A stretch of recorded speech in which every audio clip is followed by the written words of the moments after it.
కృష్ణ, నీవు కోరిన కోరిక సరి అయినచో, నిజమే అయినచో, నేను ఈటకు ఈ సువిశాల మహాసామ్రాజ్యమున 5 లేకపోవునా? ఇంద్రప్రస్థం, కురుకుప్రస్థం, జయంతవం, వారణావతముతో ఇంకొకటి కలిపి 5 ఇచ్చినా చాలంటివి. నాకు లేనివి, నావి కానివి, నేను ఇతరులకు దానం ఇచ్చినవి, ఆ నగరంలో నేను వారికి ఎటుల కట్టబెట్టగలను. ఇది సాధ్యమా? సంధికొసక మార్గమా? ఇది కాక నా పినతండ్రి కుమారులకు భాగం ఇయ్యమంటిది. ఎవరు నాకు పినతండ్రి? పాండురాజా, యముడా, వాయువా, ఇంద్రుడా, అశ్విని దేవతల? కృష్ణ, శతశృంగ పర్వతం పుట్టిన కౌంతేయులకు భాగం ఇచ్చి శృంగభంగం అందుటకు నేనంత వెరివాడననుకుంటివా? ఒకవేళ భాగమే పంచవలసి వచ్చిన ఈ గంగా తనయుడు పాలు వదులుకున్నాను.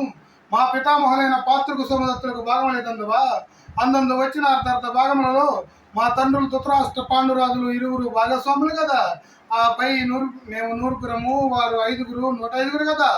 ఇంతరం వంతులు వేసుకున్నచ్చు ఎవరికి ఎంత ఎంత ఎంత వచ్చును. అసలు ఈ అవిభాగ్య కురు మహా సామ్రాజ్యమును ముక్కలు చెక్కలుగా చేయుట దేశమునకు శ్రేయస్కరమా? భిన్న భాషలతో, భిన్న సంస్కృతులతో, భిన్న నాగరికతలతో దేశము చిన్న భిన్నమైనతో ప్రజలకు అది సౌభాగ్యమా? ప్రజలందరూ ఐకమత్యముగా ఒకే కుటుంబముగా ఒకే పాలన కింద ఉండుట క్షేమం కాదా?